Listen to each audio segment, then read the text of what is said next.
Bueno, ¿qué tal? Vamos a hablar hoy sobre los trastornos de la conducción. Justamente como el electrocardiograma es un registro eléctrico del corazón, eh, es especial para visualizar los trastornos de la conducción, o sea, todo lo que son bloqueos, lo que son arritmias, que es algo bien electrofisiológico.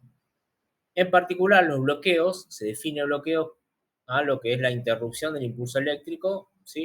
O el enlentecimiento del mismo. Es decir, a veces se puede producir bien en los nodos, por ejemplo en el nodo sinoauricular, pero lo que está enlentecido es la transmisión del nodo sinoauricular al nodo auriculoventricular. Y además, como recuerden que el sistema de conducción es un sistema jerárquico, que estaba formado por los nodos y los haces de conducción, los bloqueos pueden generarse en distintos puntos. Entonces, estos bloqueos que son, de vuelta, la interrupción del impulso eléctrico, o sea, de esa señal que se genera en el nodo sinoauricular, que luego prosigue hasta el nodo aurículo ventricular, después hasta el haz de His y las ramas del mismo y la red de Purkinje, puede estar bloqueado, o sea que no pasa o no se genera, no pasa, o puede estar enlentecido, es decir, pasa en forma más lenta. Y se puede generar ese bloqueo a distintos niveles, distintos puntos del sistema de conducción. Y lo bueno del electrocardiograma es que nos puede dar distintos patrones, o sea, distintos dibujos, distintos patrones se va a visualizar de la alteración, que justamente nos va a dar una pista y nos puede indicar en dónde se está generando ese bloqueo. Entonces, se van a clasificar de acuerdo al sitio en donde sucede ese bloqueo. Si es al nivel del nodo sinusal, se llama bloqueo sinoatrial. Si es a nivel de las aurículas, recuerden que se genera en el nodo sinusal, después pasa, digamos, se difunde toda la señal al tejido auricular, entonces a ese nivel es un bloqueo intraatrial. Luego se puede generar a nivel del nodo auriculoventricular, es decir, el bloqueo puede ser auriculoventricular o del haz de His, que es el bloqueo auriculoventricular, fíjense que ya estamos bajando, o si no puede haber nivel de las ramas, ¿sí? Del haz de His y de las subramas, por ejemplo, de las dos ramas de las izquierdo, de la rama izquierda de las de His, que son los famosos bloqueos de rama. Así que vamos a ir hablando un poquito de cada uno de estos trastornos, de estos bloqueos, y después vamos a meternos también con lo que se llaman otro tipo de trastornos de la conducción, que son, por ejemplo, las arritmias ventriculares, las arritmias auriculares, las extrasístoles, que algo hablamos en la clase pasada, y que son también trastornos de la conducción, es decir, se van a presentar señales, ¿sí? En el cual uno lo que ve es que se altera el ritmo sinusal, el ritmo que nosotros estudiamos la clase pasada y que tenemos que conocer bien porque es el ritmo que nosotros esperamos que es el ritmo normal. El ritmo normal del corazón, recuerden que es aquel que está precedido por la onda P, luego sigue con el QRS, la onda T y cuando se observa la onda U. Siempre con una regularidad en los intervalos de las ondas P y las ondas R. Que a lo sumo, la arritmia, que es una cuasi arritmia, ¿sí? Fisiológica, que puede ser, que es totalmente normal y que está bien que suceda, es la arritmia respiratoria. Pero salvo eso, después no se considera, todo lo que no cumple con esas características es un ritmo no sinusal. Y bueno, entonces lo que sucede con el trastorno de conducción es que se pierde ese ritmo sinusal.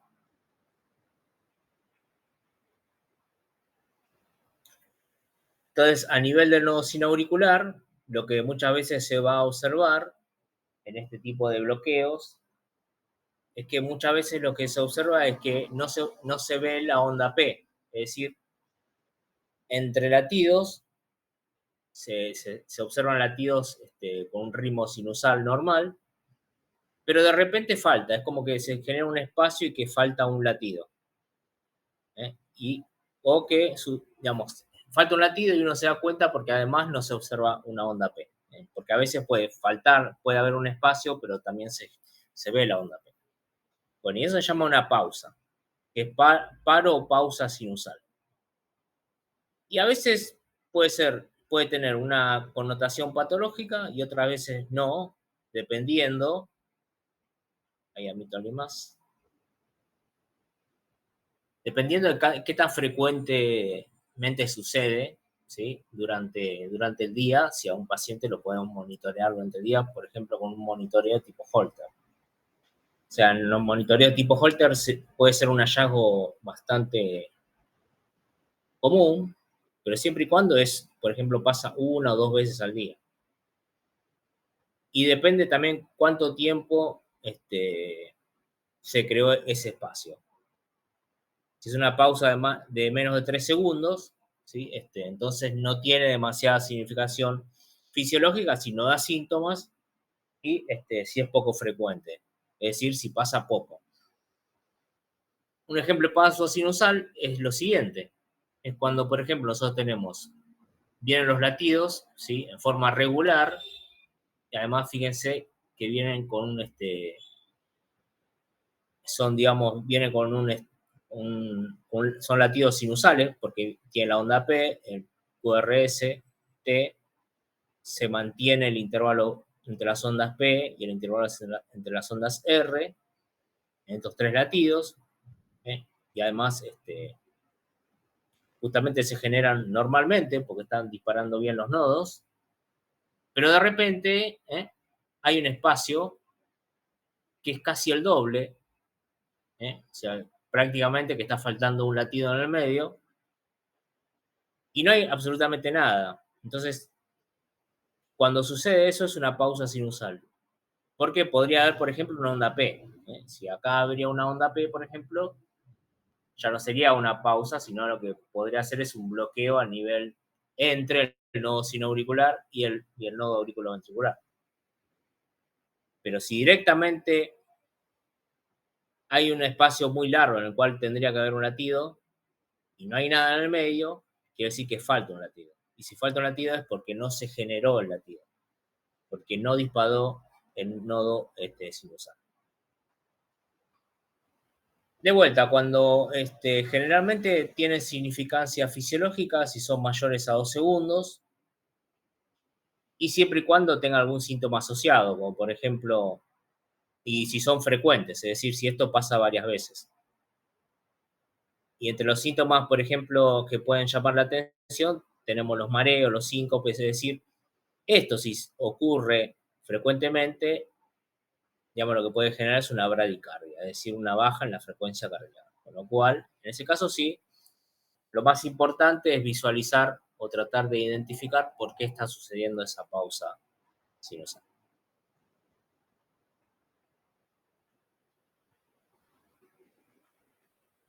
Y acá tenemos un esquema que es bastante didáctico de uno de los dos libros que les pasé, de acuerdo a cómo se clasifican y cómo identificar fácilmente lo que son los bloqueos sinoauriculares. Es decir, a diferencia de la pausa,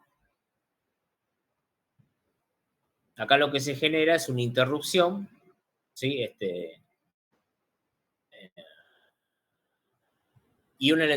O un enlentecimiento de esa transmisión. Es decir, a veces se genera la pausa y a veces no. A veces solamente lo que se genera es un enlentecimiento. Cuando hay un bloqueo totalmente se genera la pausa. Y ahora lo vamos a ver. Los bloqueos se clasifican en grados, es decir, grado 1, grado 2 y grado 3, los cuales van a ser, a mayor grado, van a ser más graves, y cuanto más graves, menor frecuencia cardíaca, es decir, los grados más altos generan una bradicardia. Y los grados más altos, además, requieren de este marcapaso. Mientras que los grados más bajos, generalmente no tienen mucha complicación, ¿sí? Pero sí requieren de un continuo monitoreo, es decir, al paciente hay que seguirlo, y lógicamente hay que averiguar por qué tienen ese tipo de... Es decir, es más importante averiguar la causa subyacente de esos bloqueos, porque generalmente pueden ser producto o consecuencia de alguna patología cardíaca, como por ejemplo la isquemia, infarto, ¿sí? Hipertrofia, etc. El grado 1, ¿sí?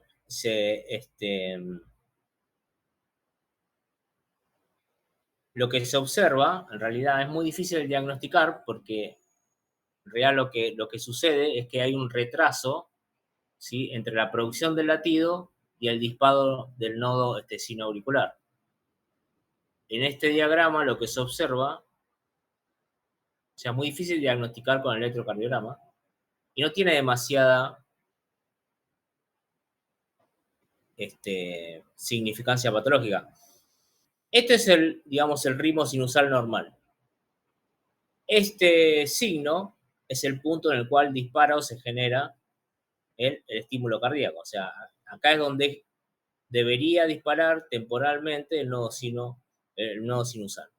Entonces dispara y se genera el electrocardiograma, digamos el latido, ¿sí? Dispara, se genera el latido, dispara, se genera el latido. En el bloqueo sinauricular de primer grado, lo que sucede es que el nodo sinauricular dispara normalmente, pero hay un enlentecimiento, ¿sí? En la conducción, con lo cual hay un enlentecimiento en la producción de ese latido. Fíjense que está retrasado con respecto al punto, ¿sí? de inicio o de disparo del nodo sinusal. El problema es que este punto no tiene una correlación en el electrocardiograma. Este punto no existe en el electrocardiograma. En el electrocardiograma lo que nosotros vemos es la despolarización de las aurículas con la onda P, pero nunca conocemos el punto exacto en el cual, ¿sí? Tenemos el disparo, el punto exacto del disparo del nodo sinoauricular. Con lo cual es muy difícil de diagnosticar este bloqueo de primer grado con el electrocardiograma, porque generalmente, digamos, fíjense que es muy fácil de confundirse con un ritmo sinusal normal, porque se mantiene el ritmo RR, ¿sí? La distancia entre las P, entonces, y se genera un latido cada vez que se dispara el nodo sinoauricular. No tiene demasiada significancia patológica, pero bueno, es parte de la clasificación y esto existe, o sea, sucede. Lo que sí es evidente es el bloqueo ya de segundo grado. En el bloqueo de segundo grado, ¿sí? Lo que falta es muy parecido, ¿sí? A lo que veíamos antes, o sea, sucede lo que se llama una pausa.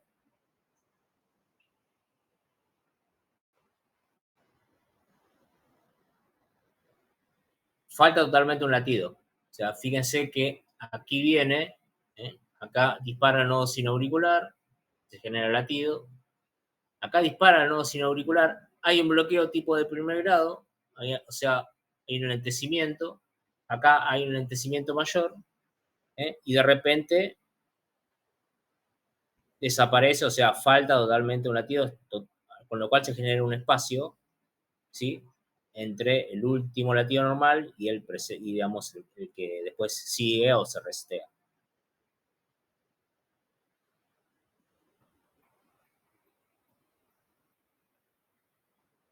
Entonces, fíjense, este es el grado tipo 1. Lo que sucede acá, para diferenciarlo del grado tipo 2, lo que quizás es un poco difícil ver acá, pero para diferenciarlo del tipo 2, es que hay un acortamiento previo del intervalo RR y del intervalo PP. Es decir, como que se va anunciando que se va a bloquear. Y de vuelta, es un bloqueo sin auricular porque directamente falta todo un latido. ¿eh? Eso quiere decir, me está indicando de dónde se generó el bloqueo. Se generó en la aurícula, porque falta un latido y no hay ningún indicio del latido que falta, solamente el espacio. Eso quiere decir que no disparó, hay una falla en el nodo sinoauricular.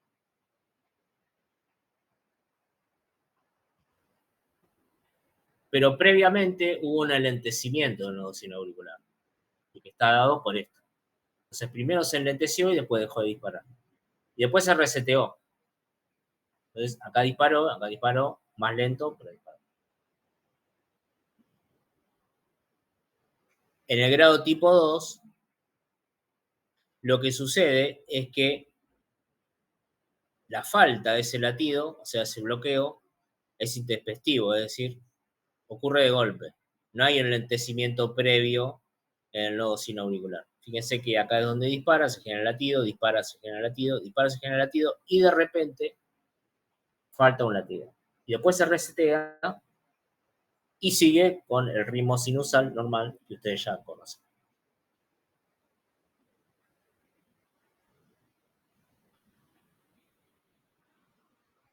En el grado tipo 2, pero avanzado, o sea, 2-1, lo que sucede es que este bloqueo, el bloqueo sinusal o sinauricular, es mucho más frecuente.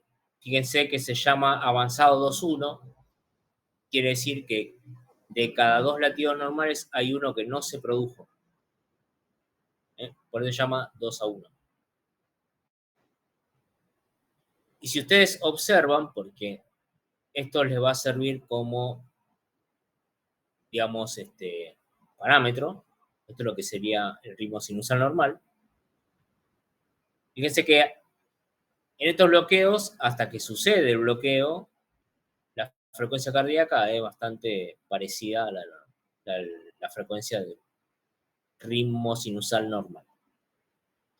Pero aquí, la frecuencia cardíaca, al no generarse estos latidos, y bastante seguido, es menor.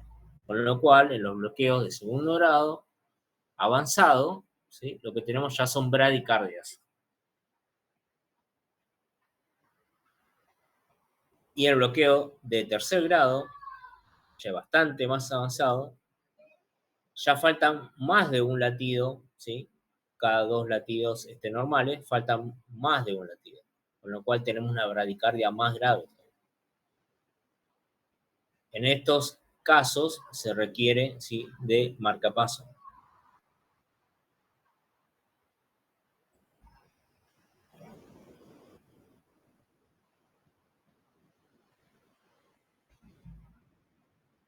Bueno, entonces hasta ahí vimos lo que llama los bloqueos, ¿sí?, que suceden al nivel del nodo sinauricular. Y después tenemos el bloqueo que sucede a nivel de las aurículas, es decir, digamos, una vez que se genera el impulso, si la onda es polarizante por el nodo, se tiene que transmitir a las aurículas. Bueno, pero acá también puede haber una falla en la comunicación entre las aurículas. Y esto se observa, por ejemplo, ¿sí?, cuando se estudia la onda P de electrocardiograma, ¿sí?, y lo que se suele suceder es que se ve un ensanchamiento y una melladura de la onda P. Ese ensanchamiento, si lo podemos medir en la duración, tiene que poseer más de 10 milisegundos, y esa melladura, si la distancia entre los picos, recuerden que la onda P, la morfología normal es redonda, pero si presenta 2 picos, a distancia entre los 2 picos tiene que ser más de 40 milisegundos. Eso puede deberse a patologías de la aurícula, por ejemplo, la dilatación de la aurícula izquierda, o enfermedad, por ejemplo, de las válvulas, ¿sí?, como la enfermedad mitral, o también producto de la enfermedad coronaria, o por ejemplo cuando hay infarto auricular. Así que fíjense que el electrocardiograma nos da bastante información acerca de estos trastornos de conducción y a su localización. Luego tenemos trastornos que son lo que vimos recientemente. Al ser bloqueados, lo que vimos son bradiarritmias, es decir, bradicardias. Cuando suceden estos bloqueos, tenemos disminución de la frecuencia cardíaca. Pero también podemos tener lo que se llaman otro tipo de arritmias, ¿sí?, que son taquicardias auriculares. Es decir, que las aurículas, recuerden, las aurículas también se contraen, ¿sí?, en un momento del ciclo cardíaco, y que se contraen digamos, de forma desfasada al ventrículo, ¿sí?, de modo tal que se llene el ventrículo y después el ventrículo puede hacer su función de bomba. Pero cuando sucede este tipo, después hay arritmias que o son taquicardias, por ejemplo, que la aurícula se va a contraer a un ritmo muy, pero muy alto, ¿sí? O si no, también tenemos una arritmia, que es la más común de todas, que es la fibrilación auricular, en la cual la aurícula se contrae, pero en forma desorganizada. O sea, se contrae en forma desorganizada y muy rápida. Entonces, la primera es la que vamos a ver, es el flutter o aleteo auricular, que lo que sucede es, en realidad, es una especie de estímulo anómalo que se generó en el nodo sinoauricular y que por algún motivo, digamos, por ejemplo, alguna anomalía congénita, por ejemplo, podría ser, ¿sí? En vez de pasar directamente al ventrículo, ¿sí? El estímulo, queda dando vueltas en la aurícula, como un circuito cerrado. Y eso lo que genera es una taquicardia auricular. Entonces se sobreestimula esta aurícula y se generan, digamos, unos latidos muy rápidos en estas cavidades. Las frecuencias son muy elevadas, entre 240 y 350 latidos por minuto. Pero es como que en general el nodo auriculoventricular, o sea, el ventrículo tiene como defenderse en general de estas frecuencias elevadas de la aurícula. ¿Sí? Funciona como una especie de filtro. Recuerden que el nodo auriculoventricular primero tiene que recibir, de alguna forma, le tiene que llegar, ¿sí? El estímulo de la aurícula y dispara, pero con un retraso. Bueno, eso le ayuda a defenderse de estos problemas que puede tener la aurícula. Así que por lo general, lo que sucede es que se van a ver entre donde tendría que estar la onda P, el espacio entre la onda P y el QRS, y entre el final de una onda, de un latido y el comienzo de otro, todo ese espacio y donde tendría que estar la onda P, hay un montón de latidos que se generan muy chiquititos porque pertenecen a la estimulación de la aurícula, ¿sí? Y suelen cursar, si con QRS generalmente normales, porque el nodo auriculoventricular se defiende, ¿sí? de ese sobreestímulo de la aurícula y dispara normalmente. Bueno, este tipo digamos, de alteración, este tipo de taquicardia puede traer muchos problemas, por ejemplo, desmayos, síncopes, y además puede producir accidentes cerebrovasculares, con lo cual los pacientes deben someterse a terapia de tromboembólicos, es decir, medicamentos que evitan la formación de trombos o de coágulos, porque la sangre, digamos, en la aurícula, al latir muy rápido, en realidad queda mucho tiempo estaciada, porque al latir muy rápido la aurícula no le da mucho tiempo, digamos, o lo que sucede es que se genera un llenado deficiente del ventrículo izquierdo, o no pasa tanta sangre como que tendría que pasar, como cuando la aurícula, digamos, se contrae normalmente. Entonces pasa mucho tiempo la sangre en la aurícula y se generan coágulos. Entonces, cuando se detectan este tipo de taquiarritmias, ya sea el flutter o la fibrilación auricular, que es más común todavía, lo primero que se hace, una de las cosas que se hace al principio, es tratar a los pacientes con medicamentos para disolver esos trombos, así se evita, ¿sí? la complicación más común, ¿sí? Que es un accidente cerebrovascular, porque esos trombos que se generan por la sangre estaciada en la aurícula pueden viajar al cerebro y taponar algunas arterias del mismo y generar accidentes cerebrovascular isquémicos. Y luego también pueden generar trastornos en el corazón. Pero uno de los grandes los problemas, o mejor dicho, consecuencias de las taquicardias auriculares o de las taquiarritmias auriculares es la formación de trombos. Bueno, vamos a ver cómo se ve.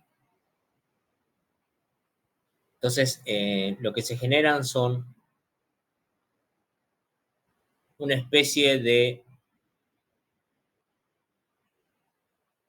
latidos, ¿sí? Muy elevados, o sea, de frecuencia muy elevada, y la frecuencia muy elevada uno se da cuenta porque estos son los QRS, acá hay dos QRS, es decir, que acá son dos latidos normales, pero en el medio hay un montón de latidos, y fíjense que la frecuencia es muy elevada porque si nosotros vemos esta onda y después esta onda, casi que una cae sobre una división mayor y la otra también, es casi como de 300 o más de 200 latidos por segundo la frecuencia que está sucediendo. Pero este es el ventrículo y este es el ventrículo. Entonces todo lo que está en el medio es la aurícula que se está está latiendo a una velocidad muy, pero muy alta. Y fíjense que en los intervalos R se respetan. Eso quiere decir que el nuevo aurículo ventricular en este tipo de taquiarritmias está funcionando bien. Lo que está funcionando mal es el aurículo. Y no precisamente por el nodo sinauricular, sino por el circuito, ¿sí?, de conducción que se genera en la aurícula.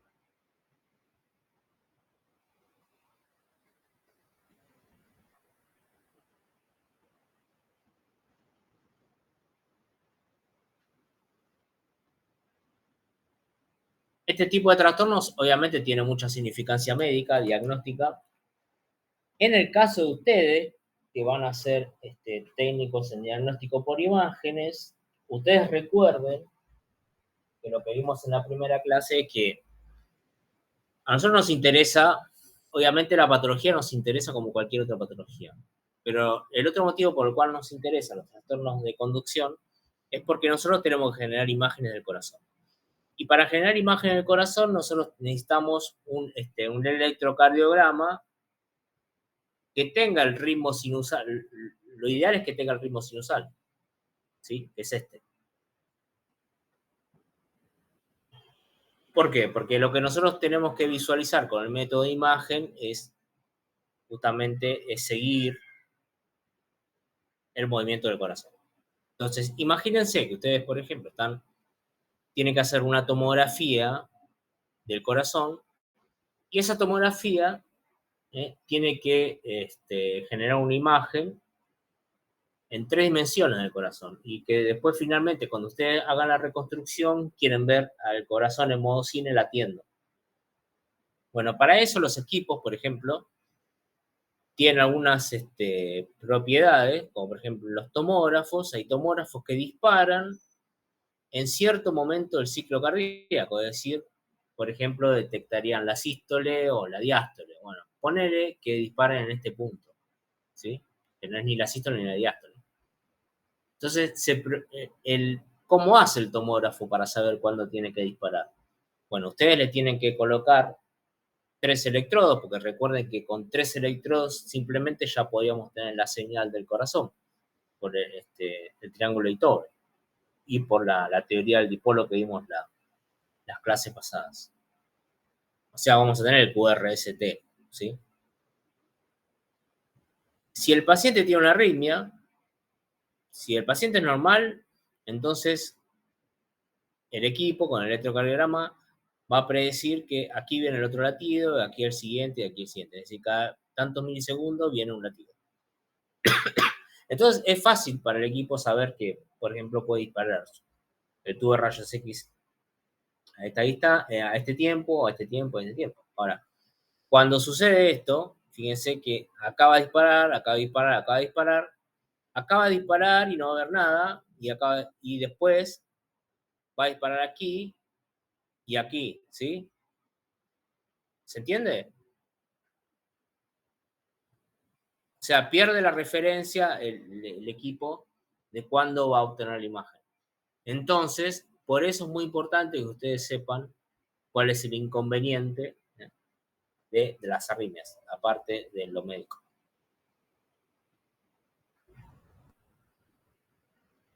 Una pregunta. Sí, la que quieras. ¿Y si el paciente tiene arritmia, se le hace igual la tomografía?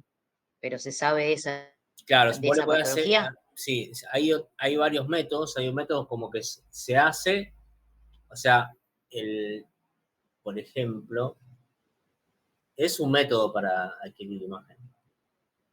Otro método es, digamos, que el equipo dispara todo el tiempo y después tiene que tratar de reconstruir, ¿sí? Después ya pero no tiene modulación de la dosis, ¿entendés? Entonces se irradia más el paciente. En cambio, en esta técnica vos tenés modulación de dosis, no está disparando todo el tiempo. Ah, claro. Es una de las contras. Otra, Genial. sí, lo tenés que hacer porque justamente es parte de la patología, lo que pasa va a ser un poco más difícil de interpretar la imagen, o hay cosas que no vas a poder calcular, por ejemplo, si querés calcular la fracción de eyección, le va a ser más difícil. O sea, hacer una reconstrucción de los volúmenes ventriculares porque justamente pierde la referencia. Y entonces esa medida por lo menos va a estar con un poco de error. Pero otras cosas sí, o sea, lo vas a hacer igual. Y en otros estudios, quizás es hasta una contraindicación hacerlo con electrocardiograma, o sea, que tendrías que, no sería fiable hacerlo con electrocardiograma. ¿Me entendés? O sea, sí, estudias el corazón, pero digamos, hacerlo con electrocardiograma te daría más error que información. Así que es importante que ustedes Perfecto. sepan que los Gracias. sistemas de imágenes se van a valer del electrocardiograma para obtener una imagen, lo que es una imagen dinámica, o sea, cuando quieren realmente registrar el movimiento del corazón. Y que esa imagen va a tener mucho error cuando tengan arritmia. Seguramente después van a conocer formas y métodos para corregir eso o para minimizar ese error. Pero sepan que digamos, las arritmias es un problema para los sistemas de imagen.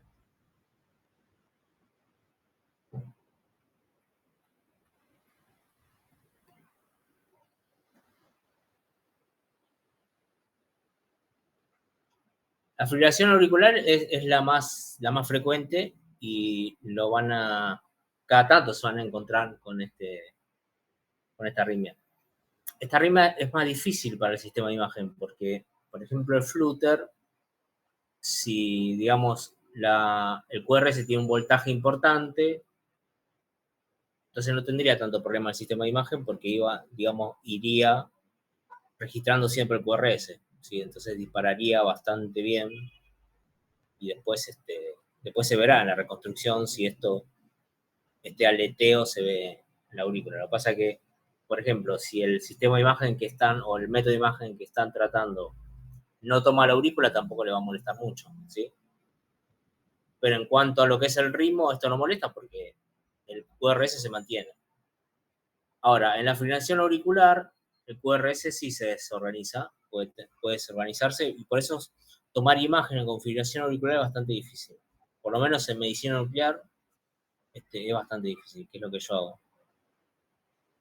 Y aparte el paciente cuando no está en tratamiento o el tratamiento no está ajustado, le puede generar complicaciones porque se marea todo el tiempo, se desmaya todo el tiempo. Entonces, lo que sucede en la fibrilación auricular es que, de vuelta, la aurícula late a una frecuencia muy elevada, ¿sí? Y justamente hay un gran riesgo de que se generen trombos y que viajen al cerebro, con lo cual también necesitan ser tratados con tromboembólicos. Y lo que sucede en este caso, a comparación del otro, es que la estimulación ventricular también se ve afectada y es más irregular. Por eso es más difícil tomar imágenes para estos pacientes. Una de las cosas que hacemos, por ejemplo, en medicina nuclear, es lo que se suele hacer, al menos en medicina nuclear, es cuando uno tiene un electro, el sistema de imagen lo primero que va a tratar de identificar es la onda R. Entonces, bueno, empieza un latido, pi, pi, pi, pi, pi, qué sé yo, ¿sí? Pongámosles que es normal. Entonces rápidamente el software reconoce la frecuencia cardíaca, ¿sí?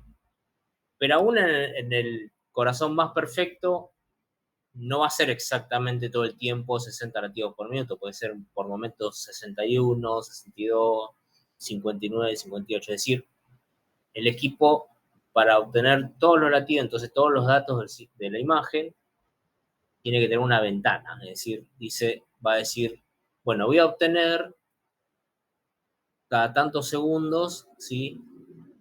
La imagen, pero más o menos un porcentaje de esos segundos, o sea, con un cierto desvío estándar, ¿sí?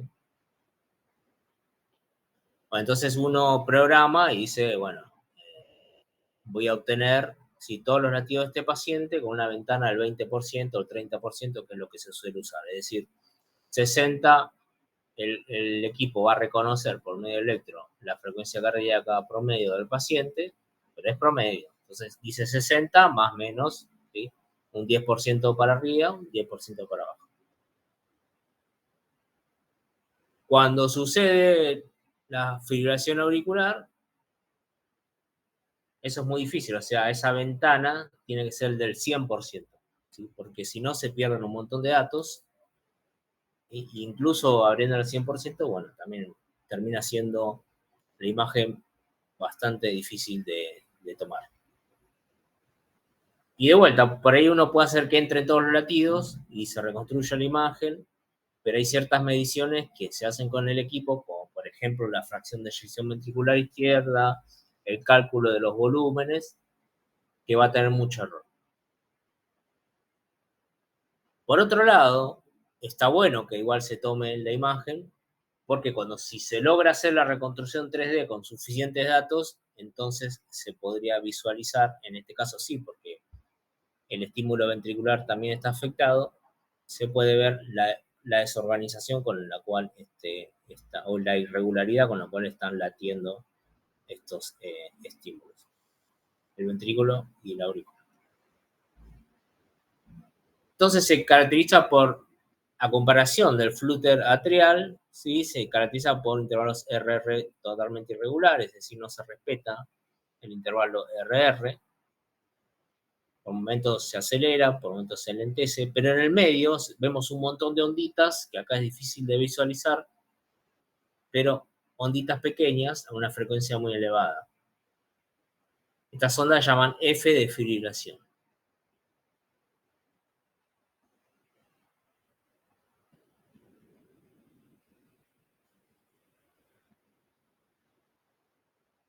Lo que sí, estos pacientes igual son bastante fáciles de identificar porque son muy sintomáticos, es decir, son pacientes, sobre todo si no están estables, tanto del tipo mareados o cayéndose.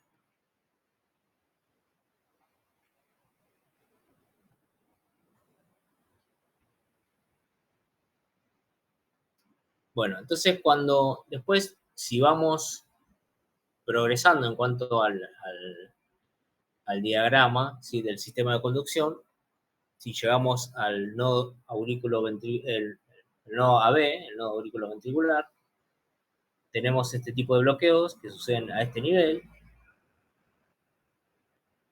Y lo que sucede acá es que o bien falla, ¿sí? El impulso entre el aurículo y el ventrículo, debido a isquemias, infecciones, o sea, hay bastantes causas que pueden generar esto. Procesos, por ejemplo, degenerativos o malformaciones congénitas, ¿sí? Hay también por drogas, por procedimientos quirúrgicos. Y pueden generarse a nivel por arriba del nodo auriculoventricular o por debajo.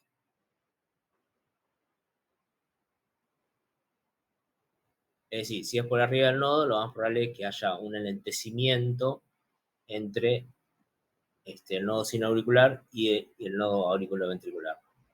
Sí, o sea, hay un enlentecimiento en la señal, en la transmisión de la señal entre los dos nodos.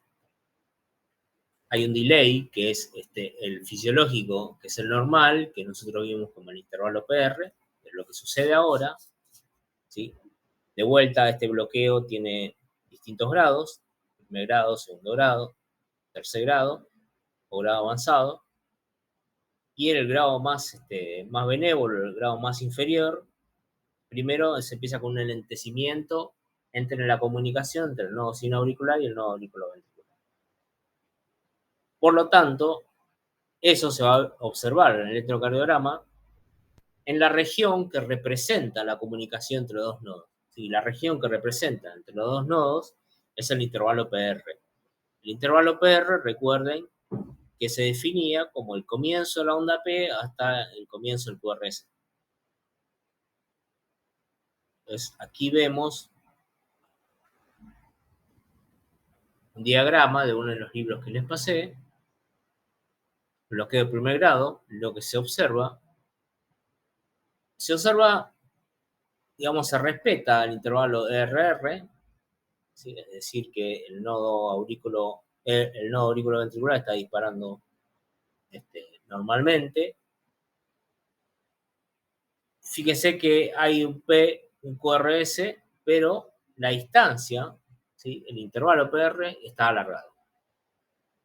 Y eso quiere decir que hay un enlentecimiento, ¿sí? Entre los dos nodos. Los dos nodos disparan porque vemos la onda P, vemos el QRS, pero está enlentecido el pasaje entre los dos.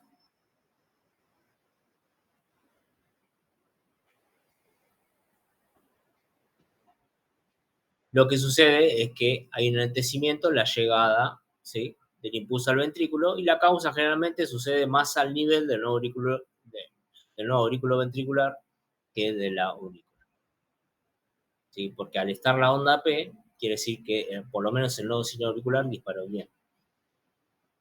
Y en este caso, bueno, el intervalo PR que vimos en la clase pasada tiene que ser mayor a 210 milisegundos para poder detectarlo. En este caso es muy evidente porque se ve, morfológicamente se observa. Generalmente no tiene síntomas, ¿sí? Y generalmente es leve, ¿eh?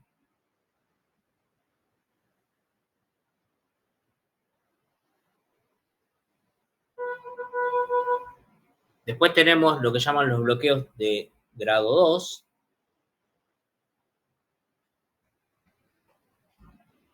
Los bloqueos de grado 2, ¿sí? Se pueden dividir en bloqueo tipo MOVIX 1 o tipo MOVIX 2. Y acá lo que sucede,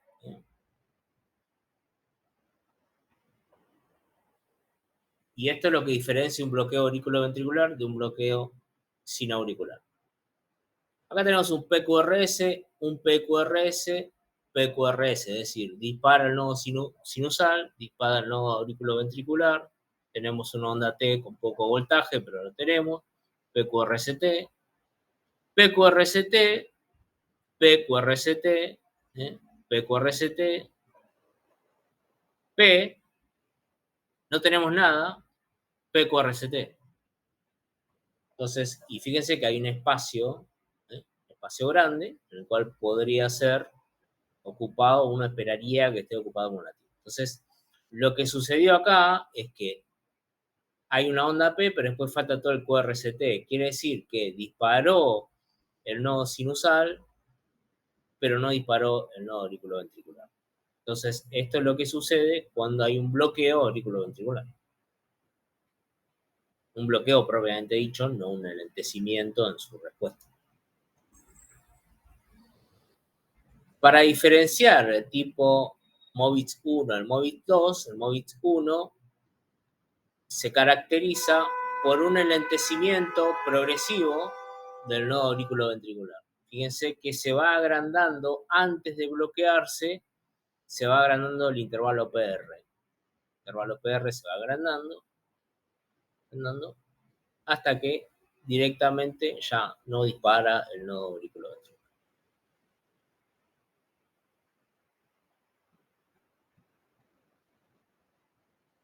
Esto puede ser consecuencia, por ejemplo, de infartos. Después de un infarto se puede presentar este tipo de arritmias.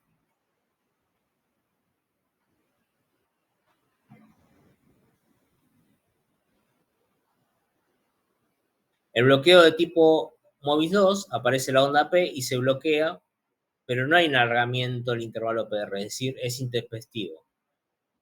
Sucede de golpe.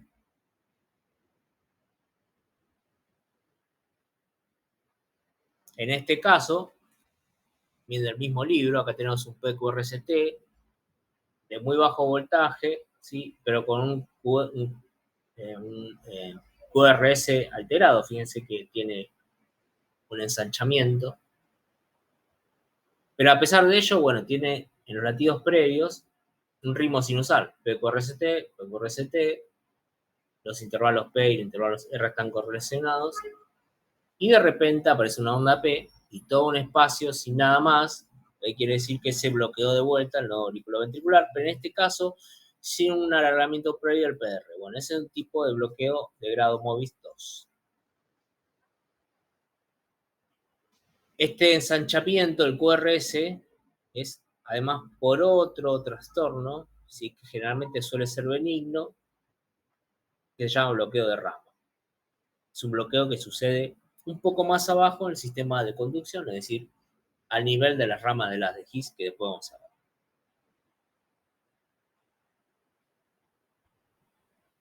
Y fíjense que además acá hay dos bloqueos que son digamos, si esto después se repite, puede indicar que es bastante frecuente. Cuanto más frecuente, peor es. Una cosa es que suceda 1 o 2 durante todo el día, después que suceda varios, ¿sí? Durante el día o cada hora, etc. Ya, cuanto más frecuentes son, peores. Por ejemplo, acá tenemos bloqueo auriculoventricular, pero de segundo grado, es decir, fíjense que prácticamente cada 2 latidos normales tenemos ondas P que después son interrumpidas en el QRS. El QRS es interrumpido y no se genera. Ya es una arritmia, ¿sí? Que es muy frecuente.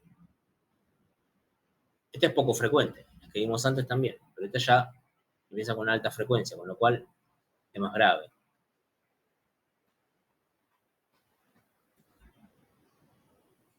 Es un patrón de 2-1. Y esto va generando además bradicardia, porque tiene pocos latidos. En este caso, por ejemplo, para un sistema de imagen no sería tanto problema, porque si el QRS va en forma regular, en un patrón 2-1, pero sí sería problema este, porque acá se perdería. ¿Qué pasa? El sistema de imagen cuenta una frecuencia acá, y acá cuenta otra frecuencia, es como que pasaría de contar 60 latidos por minuto y de repente empieza a contar 40 latidos por minuto. O sea, si esa ventana es de 10%, se estaría equivocando en este lugar. ¿Sí? Acá no se estaría equivocando tanto porque es regular el QRS, pero sí tiene una bradicardia. Cuando hay una bradicardia, lo que puede suceder es que los sistemas de imágenes, por ejemplo, tienen como más ruido, digamos, si hay una bradicardia.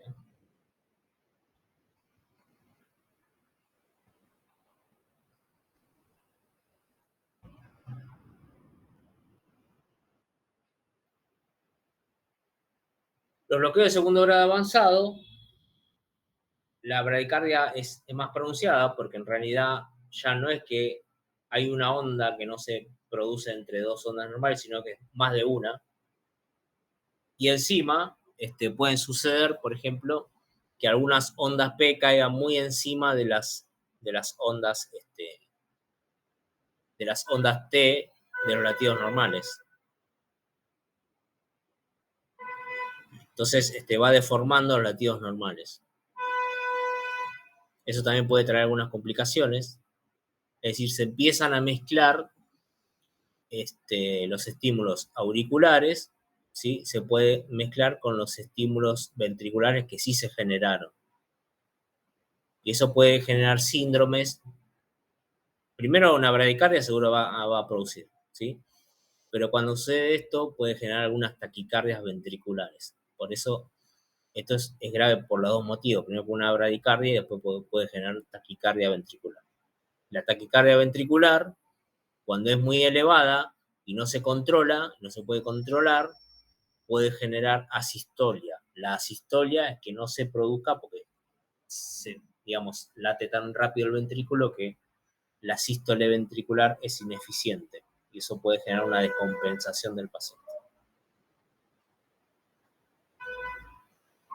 Es decir, acá no solamente tenemos muchos latidos que no se están produciendo, si a nivel ventricular, sino que ya empieza a haber una desorganización o lo que se llama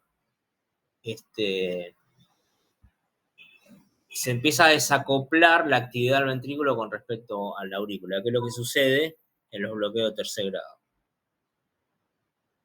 En los bloqueos de tercer grado tenemos una bradicardia, ¿sí?, grave, pronunciada, o sea, frecuencia cardíaca muy, muy baja, y ya se pierde la correlación entre los intervalos P, ¿sí?, y los intervalos R. Y aparte, los P, las ondas P, pueden caer en cualquier lugar, ¿sí?, de los latidos de los PQRST que sí se generaron normalmente. Y eso puede generar, sí, primero se genera una bradicardia y después se puede generar síndrome de también bradicardia, taquicardia, que puede generar taquicardia ventricular. el ritmo de escape, o sea, esto ya no es, claramente no tiene un ritmo sinusal y se llama ritmo de escape el ritmo que termina teniendo. Es decir, aquí el haz de His o las fibras de Purkinje toman el control digamos, de los latidos cardíacos.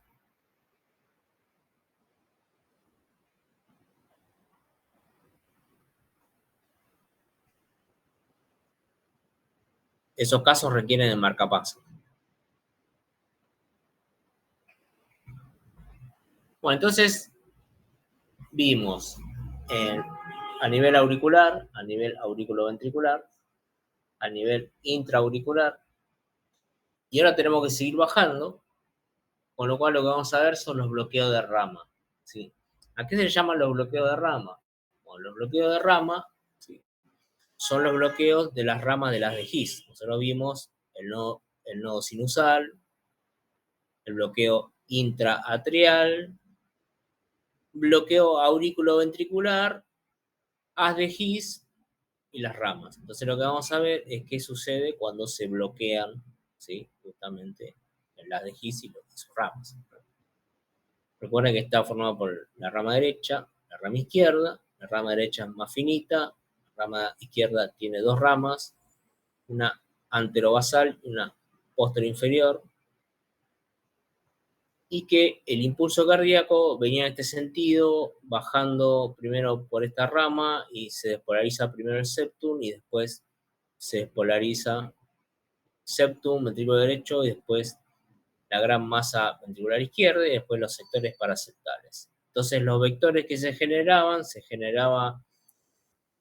los vectores septales que apuntaban para este lado y el ventricular derecho, después los vectores ventriculares para acá, hacia la izquierda, apicales y paraseptales. Como acá vamos a tener primero unos vectorcitos que apuntan hacia el septum, del septum hacia el ventrículo derecho, después del septum hacia el ventrículo izquierdo, normalmente se genera algo que se llama una barrera eléctrica, que está formada justamente por los vectores que se van como entrecruzando. Bueno, entonces, si uno observa esta barrera eléctrica, uno le podría como ayudar a interpretar los patrones que se generan cuando hay bloqueos de rama. En general, los bloqueos de rama suelen ser benignos, ¿sí?, pero alteran la señal del electrocardiograma y pueden simular patologías como, por ejemplo, las isquemias. Entonces, los bloqueos de rama es una contraindicación en las ergometrías. O sea, en las ergometrías por esfuerzo no se hacen cuando el paciente tiene bloqueo de rama, porque las ergometrías de esfuerzo, como vimos en las primeras clases, o sea, el esfuerzo se le realiza al paciente para poder detectar esas zonas que están mal irrigadas, porque en reposo esas zonas puede, digamos, el sistema coronario se las puede arreglar para suplir con suficiente sangre al corazón cuando el paciente está en reposo. Pero cuando está en ejercicio, digamos, esa demanda metabólica hace que la oferta hemodinámica sea insuficiente. Por eso al paciente se lo somete a un ejercicio para poner en evidencia esa insuficiencia de las arterias coronarias para suplir a la demanda del corazón. Bueno, pero estos pacientes que tienen este problema del bloqueo, ¿sí?, de la transmisión de ese estímulo por el bloqueo, digamos, por alguna de las dos ramas del estímulo despolarizante, puede dar una especie de patrón que se puede confundir con una isquemia, con el patrón que se da en isquemias. Con lo cual, esos pacientes se prefiere no hacer ejercicio y sí se hace un estímulo por medio de determinadas drogas. Por eso es importante que ustedes sepan qué es el bloqueo de rama. Y después es una condición que afecta a mucha gente. Entonces lo que vamos a aprender ahora es cómo identificarlos. Entonces, ¿qué sucede cuando se bloquea la rama derecha? en este libro, que es uno de los libros que le pasé, que es el libro de castellano, está aquí el diagramita con la rama derecha, rama izquierda, y este rectángulo rojo indica dónde se bloquea el paso del estímulo despolarizante. O sea, se bloquea la rama derecha. Y eso no quiere decir que el ventrículo derecho no va a recibir su estímulo, sino que lo va a recibir de otra forma. Y eso es lo que termina alterando el trazado electrocardiográfico. Entonces, ¿qué va a hacer el estímulo eléctrico? Se va a abrir paso igualmente, aunque esté bloqueado el haz. Entonces, va a provenir por el haz de His, el haz común, y en vez de bajar primero por la derecha, va a bajar por la izquierda. Porque Experiencia. ¿Cómo? Perdón, me discutí sin querer. Todo bien. Entonces va a bajar primero por la izquierda, ¿sí? Va a despolarizar la zona izquierda, la zona septal primero, después la zona izquierda, la gran masa izquierda, ventricular. Recuerden que la zona septal también se va a despolarizar porque la zona septal era despolarizada por las dos ramas, ¿sí? Que era lo que se llamaba el frente de onda, ¿eh? Que es lo que veíamos acá. Pero antes lo que sucedía es que se despolarizaba primero el ventrículo derecho, la rama derecha. Entonces la corriente despolarizante baja por el septum y la rama izquierda, entonces se genera un vectorcito, ¿sí? Primero septal, que apunta hacia la derecha, pero no llega todavía a despolarizar el ventrículo derecho. Después se genera el vector de la despolarización izquierda, que es muy grande, porque tiene la gran masa cardíaca, y después recién va a haber un salto de onda desde la rama izquierda hacia el ventrículo derecho. O sea, se va a bypassear toda la rama bloqueada. Se genera un gran frente de onda que pasa de izquierda a derecha y eso va a tener una consecuencia sobre el trazado. Si ustedes recuerdan, cuando nosotros observamos la derivación B1 estaba sobre el lado derecho, al lado del esternón, recuerden. El electrodo lo poníamos en ese lado, entonces lo que observamos en una despolarización normal era el vector septal y ventricular derecho, lo cual daba una pequeña onda para arriba, y después el gran vector izquierdo, entonces observamos una gran onda negativa.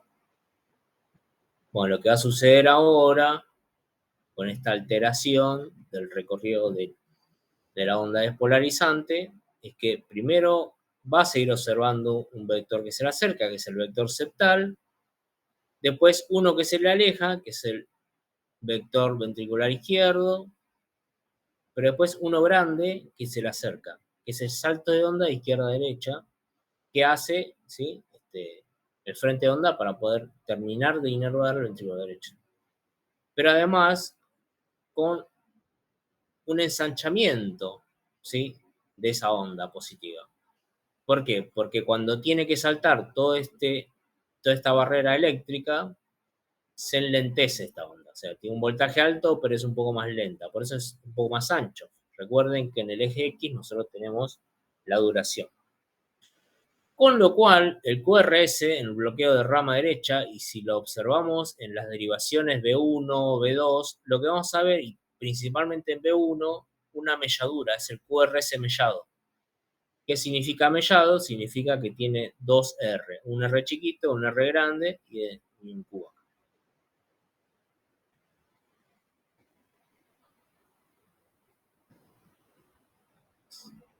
Perdón, un R grande y un S. Y en las derivaciones que están de este lado más laterales, lo que vamos a observar es la onda positiva, porque está muy cerca, ¿sí? Del vector 2, pero después la onda negativa, el frente de onda que se aleja y en forma también lenta, por eso tenemos un ensanchamiento.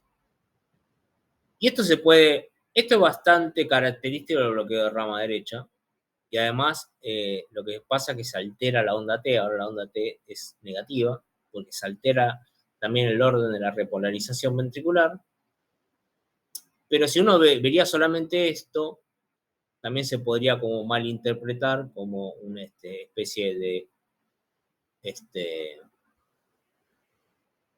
un descenso del DST, ¿sí? Pero bueno, esto es bastante característico del bloqueo de rama derecha. La melladura del QRS, o sea, 2 Rs.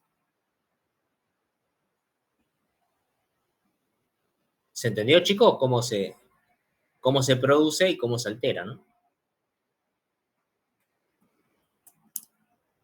O sea, este libro es muy didáctico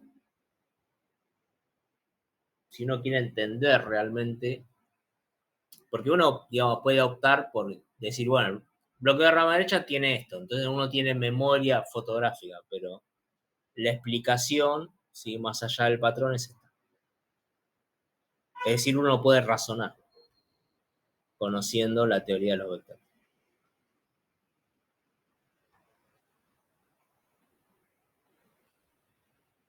Aquí se muestra que la onda T en estas derivaciones es negativa, cuando normalmente suele ser positiva, porque se altera el orden de la repolarización.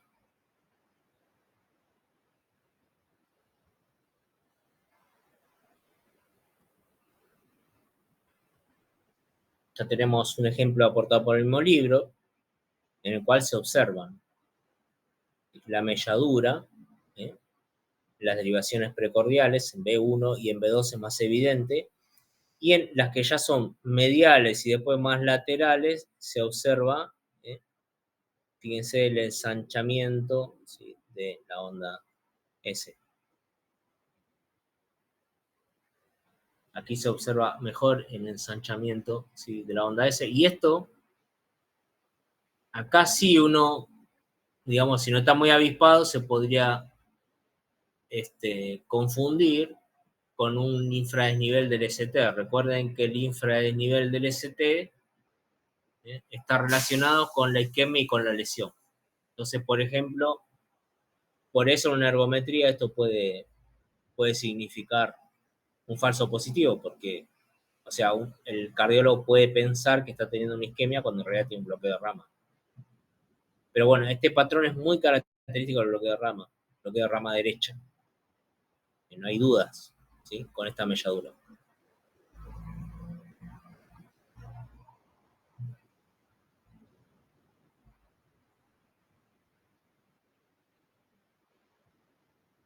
Y puede dar confusiones peores, porque, fíjense, este es el bloqueo de rama izquierda. Acá están los vectores normales, vector septal y ventrículo derecho, vector izquierdo y los paraseptales, ¿eh? Recuerden que baja así, así, apex y base, apex y base. Con estos vectores uno puede explicar todos los QRS y digamos, la forma en las derivaciones precordiales. Bueno, ¿qué sucede acá? Si se bloquea al lado izquierdo, va a primero bajar por el lado derecho. Entonces, hay un vector septal que está apuntando de derecha a izquierda. Y después va a haber un salto en el frente de onda para ir de derecha a izquierda. Y después, digamos, se van a ir, el estímulo va viajando hacia los segmentos paraseptales. Entonces, todo el tiempo hay ondas que apuntan de derecha a izquierda. Por lo tanto, en las derivaciones que están hacia la derecha, como B1, lo que va a medir B1 es todo el tiempo ondas que se alejan. Y sobre todo el gran frente de onda, que es el salto que tiene que hacer de derecha a izquierda, venciendo a la barrera eléctrica. Entonces, lo que se va a observar en B1 es la sumatoria, ¿sí?, de los tres vectores que se alejan con el lentecimiento del vector 2. Entonces, se va a observar una onda muy negativa y ancha. Y fíjense que acá tendría que estar el QRS y se ve una onda Q muy negativa, o una especie de onda Q muy negativa. Y esto claramente se puede confundir con la onda QS de infarto que vimos en la clase pasada. Por eso el bloqueo de rama izquierda se puede confundir con los infartos QS. Aquellos infartos que son transmurales, o sea que dañan toda la pared del ventrículo. Mientras que en aquellas derivaciones que están del lado lateral se observa que las tres ondas, sobre todo el gran frente de onda, se acercan. Entonces se genera una onda muy positiva y ancha, con una especie acá de melladura o mínima melladura. También hay se invierte el sentido de la repolarización, por eso la onda T es invertida.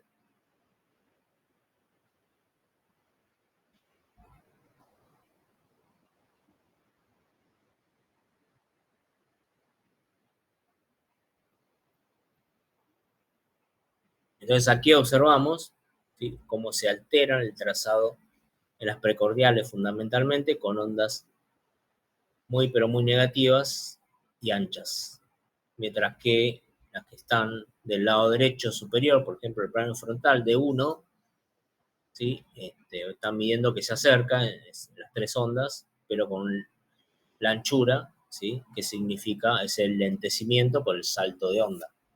En las derivaciones del plano frontal inferior también se van a medir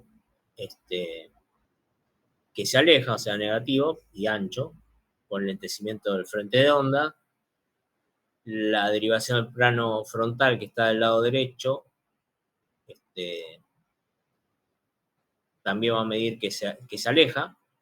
Y la que está del lado izquierdo, que es ABL, que es la del hombro izquierdo, va a estar midiendo que obviamente se acerca. Por eso es muy positivo.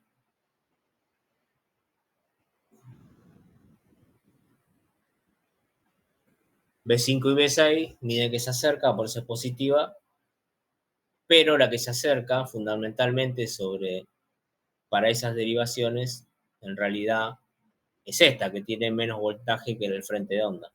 Por eso B5 y B6 son un poquito más chiquitas, ¿sí?, que ABL. Que ABL está un poco más cerca de este vector, ABL está por acá.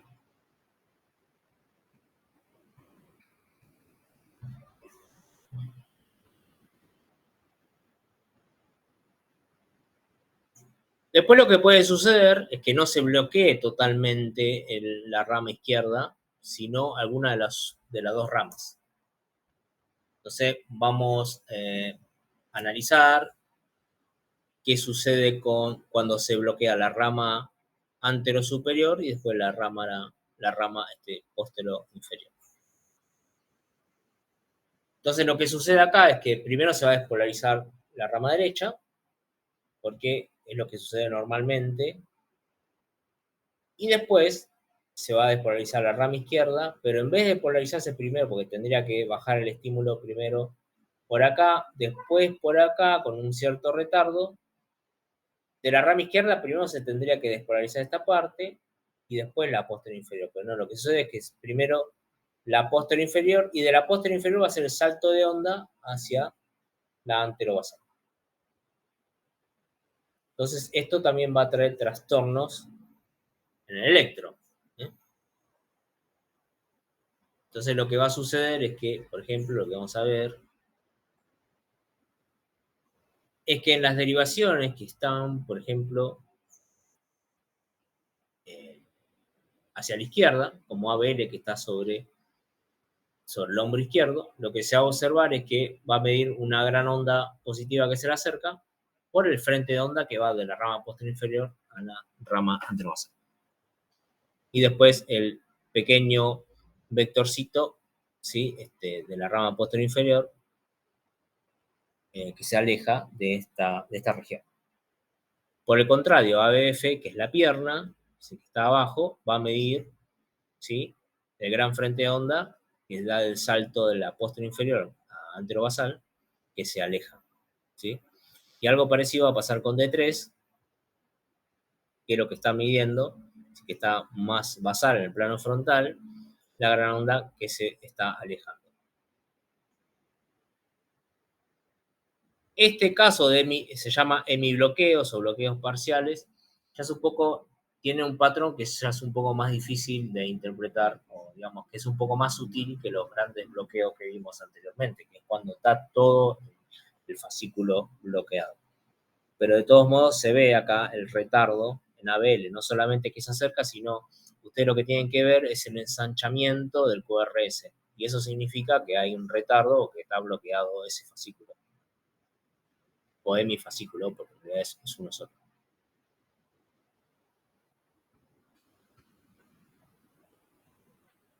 Después lo que puede suceder es que en realidad se bloquea el posterior inferior. Entonces lo que va a pasar es que el estímulo despolarizante baja por la rama derecha, después baja por la rama izquierda anterobasal, pero va a tardar un poquito más en pasar a la rama posterior inferior. Entonces, para pasar a la rama posterior inferior, lo que va a suceder es que de la rama anterobasal izquierda va a pasar, lo que va a suceder es un salto de onda que está representado por este vector 2 que ahora gana en magnitud. Con lo cual, se va a ver un patrón que es inverso al anterior. Todas las derivaciones que están de este lado, inferiores, si las más inferiores y hacia la derecha, van a medir un aumento, ¿sí?, en la onda, en el QRS, mientras que están de este lado, van a medir una parte negativa. Fíjense, por ejemplo, acá, de 1 no tanto, porque de 1, fíjense que está representado como en el medio, entonces es casi que es bifásica, mientras que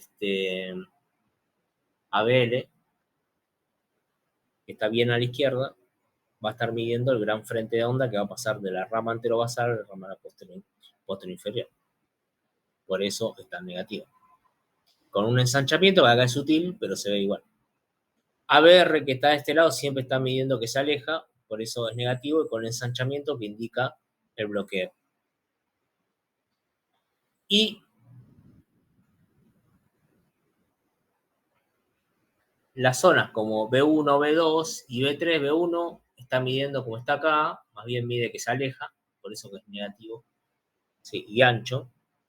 B2 ya, D2, perdón, no, perdón, B2, ¿sí?, que está de este lado, mide que se acerca, pero también que se aleja, o sea, es más bien bifásica.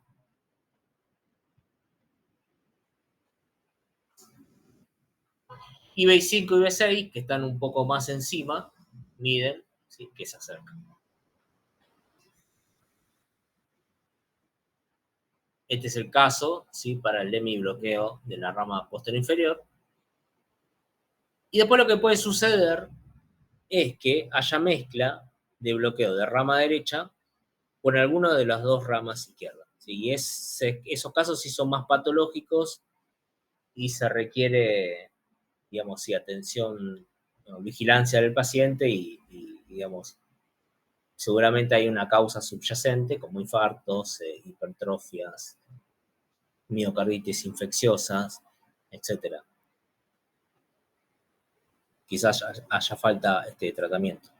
Entonces, lo que puede suceder es que se mezcle bloqueo de rama derecha con algunas de las dos ramas. Por ejemplo, acá vemos, ¿sí?, cómo se mezcla el bloqueo de rama derecha.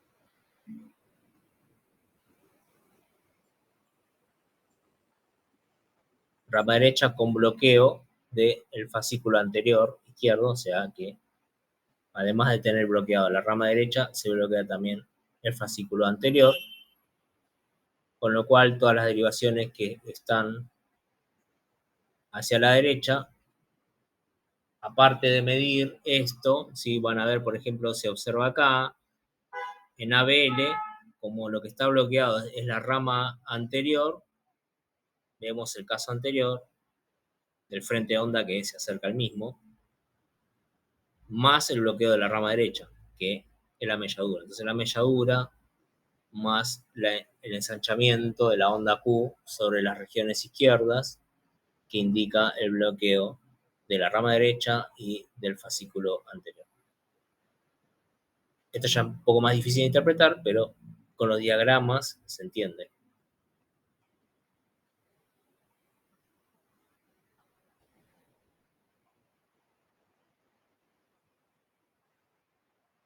En el otro libro,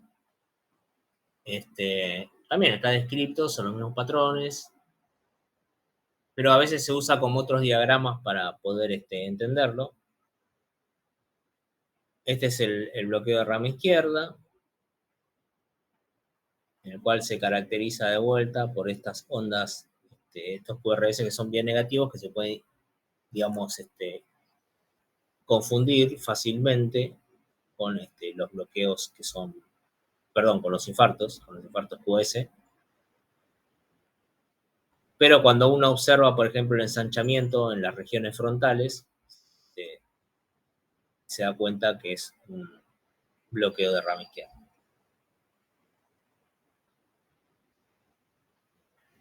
Acá tenemos el bloqueo de rama derecha, con la melladura, el QRS.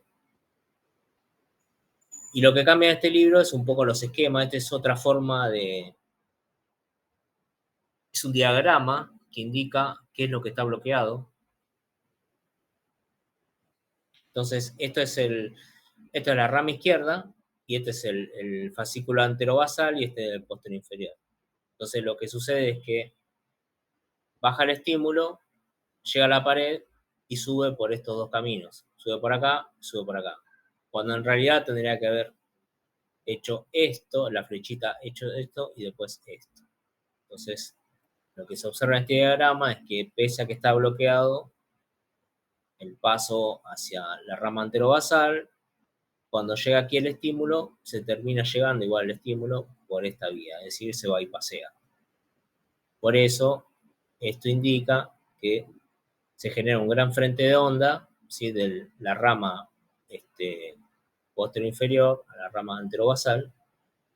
Por lo tanto, aquellas derivaciones que están más sobre la izquierda van a medir una onda positiva y aquellas que están más sobre la derecha una onda negativa, porque están midiendo el gran frente de onda o el salto de onda que se genera de la zona no bloqueada a la zona bloqueada.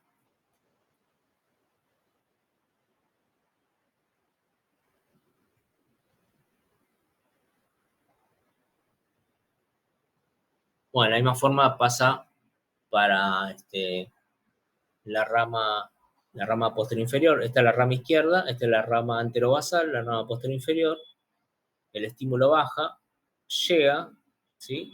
O sea, va por el lado no bloqueado, y después sigue en forma periférica, haciendo el salto de onda para el lado posterior inferior, ¿sí? Y esto se despolariza normalmente.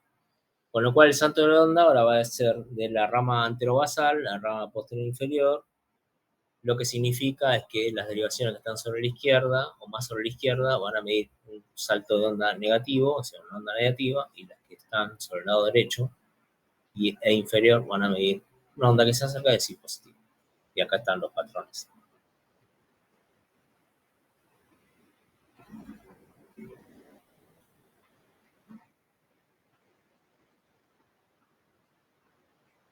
¿Alguna duda de los bloqueos de ramas izquierda y derecha?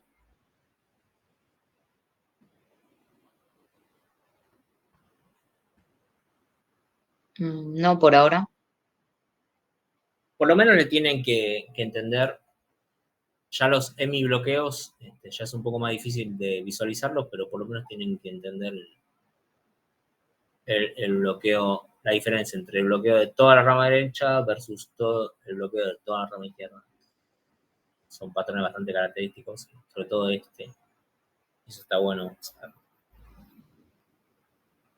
Después, si tienen alguna duda, pueden venir acá o al libro, entonces cuando ven los esquemas lo entienden. Bastante entendible. Después, otra de las arritmias más comunes y que realmente también embroman bastante al trazado electrocardiográfico, sobre todo cuando van a tomar imágenes, son las extrasístoles, o sea, los latidos que se intercalan dentro de otros, digamos, entre dos latidos, ¿sí? Porque claramente cambia el ritmo sinusal. Y se van a dividir en dos categorías prácticamente porque depende de dónde se generaron. Entonces, las extrasístoles, por definición, son latidos ectópicos, o sea, y que interrumpen los latidos normales. O sea, por ejemplo, yo tengo un latido que se genera cada tantos milisegundos, una frecuencia cardíaca normal, una frecuencia de 60 latidos por minuto, haciendo pip, pip, pip, pip, pip, pip. ¿Entienden? O sea, cuando escuchan ese latido que en un monitor que justo se intercaló. Entonces, eso genera una alteración de ese ritmo.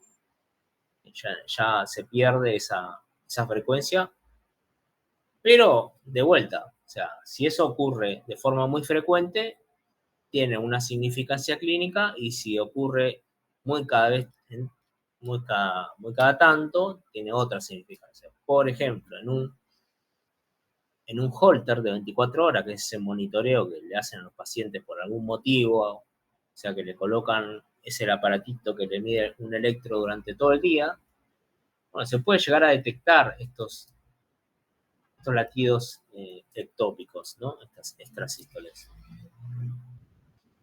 Si son dos en todo el día, no tiene mucha significancia. Ahora, si son dos ya de forma más frecuente, cada hora o cada menos, ya, ya tiene otra significancia. Y se van a clasificar de acuerdo a cuál fue su origen. Su origen puede ser la parte auricular, por lo cual se van a llamar supraventricular, porque están por arriba del nodo auriculoventricular. Eh, y después, o mejor dicho, eso depende del libro, pero los supraventriculares, el origen puede ser auricular, o sea, el tejido auricular, puede ser también el origen no auriculoventricular, del haz de His, haz de Kent, lo que se llama el tejido de unión. El tejido de unión es esto.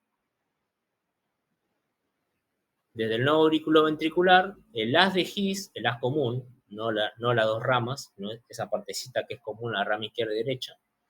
El haz de Kent, que es un haz anómalo, ¿sí? Que es una deformación congénita. Eso se llama el tejido de unión, que es el tejido que está entre la aurícula y el ventrículo. Ya por debajo de la división del haz de His, si se generan ahí esos latidos ectópicos, se llama la extrasístole, es totalmente ventricular. Y eso va a tener, digamos, un patrón electrocardiográfico, uno y otro origen, va a tener un patrón electrocardiográfico particular. Ahora vamos a ver. Entonces, las extrasístoles que llamamos auriculares, que se generan en el tejido auricular, lo que vamos a ver es que este latido que se intercala entre dos latidos normales, ¿sí? Que vienen con que es un latido sinusal, con un ritmo sinusal, y de forma que interrumpe esa normalidad sinusal, se caracterizan por ser un latido completamente completo, o sea, tiene una onda P, que tiene aspecto normal, generalmente el QRS también es normal, y después se va a resetear, es decir, se intercala ese latido y después se resetea el sistema y siguen los latidos normales. Pero hasta que se resetea puede pasar un tiempo que se llama una pausa compensadora. Esa pausa compensadora es como un tiempo que a veces como que compensa el tiempo que se perdió por ese latido que se intercaló entre dos latidos normales. Pero no es tan fácil, a veces hay excepciones, por ejemplo, la onda P, este latido puede ser muy prematuro, ahora vamos a ver qué es eso. El QRS puede tener una especie de aberrancia, o sea, no ser un QRS normal, y esa pausa puede no ser compensadora. Ahora muestro el ejemplo y con esto por hoy terminamos. Si no, no les hago más tiempo. Primero hay que ver qué es una extrasístole. Antes lo que veíamos nosotros eran bloqueos, o sea, enlentecimientos o latidos que no se producían. Y en el caso de los bloqueos de ramas eran enlentecimientos. Bueno, en este caso, por ejemplo, acá tenemos dos latidos normales, ¿sí? Un paciente que tiene una frecuencia un poco lenta, pero bueno, no importa, es un PQRST, PQRST, y de repente, cuando uno esperaría que esté un latido acá, no, viene otro, un poco más rápido, como que se adelantó y se intercaló. Y después vienen otros dos normales, o sea que fíjense que la diferencia en tiempo entre estos latidos es muy similar a estos dos. Y después se intercaló otro latido y después hay una pausa que va como casi duplicando esta. Es lo que llama una pausa compensadora. ¿Se entiende, chicos?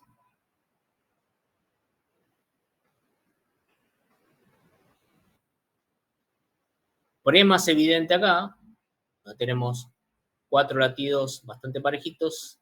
En realidad tenemos estos 4 latidos y este se intercala y después hay un espacio compensador. Acá tenemos 3 latidos que son normales, PQRST, PQRST, y de repente se intercala este. Y después se resetea el sistema, con lo cual se tiene que tomar un tiempo y después vuelven los latidos o los intervalos normales. Las extrasístoles son latidos que se intercalan entre dos latidos normales que tienen un ritmo sinusal normal.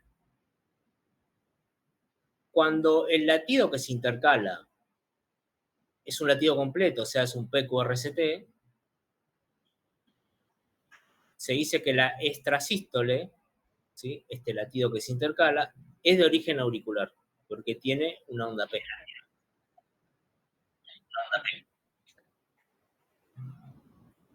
Cuando a veces, cuando no tiene la onda P, se dice que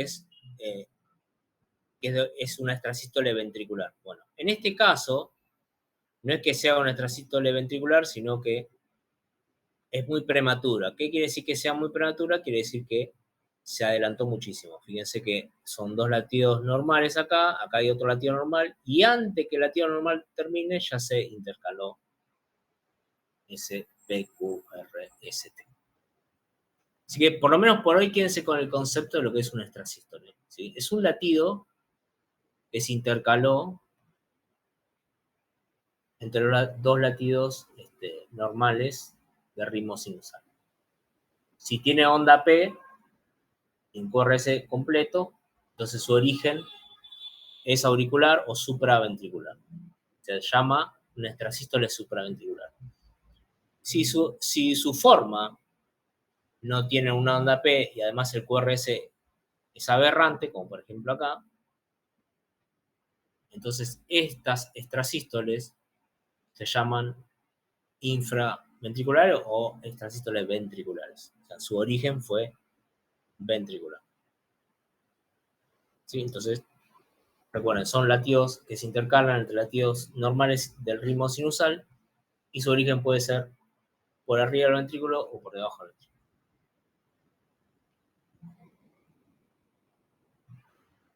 Bueno, por hoy los dejo. Seguimos la clase que viene. Si tienen consultas, no duden en preguntarme por el TP. Recuerde que la fecha de entrega, que es la fecha límite, ¿sí?, es el viernes 29. Pero si usted lo quiere entregar antes, nos puede entregar antes, no hay ningún problema. Genial.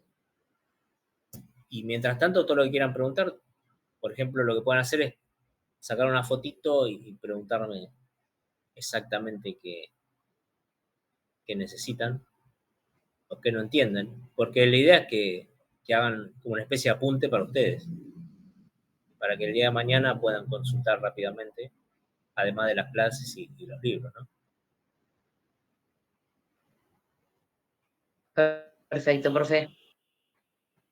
Bueno, les mando esto y bueno, muchas gracias. Buenísimo, profe. Gracias, nos vemos. Buen fin de semana.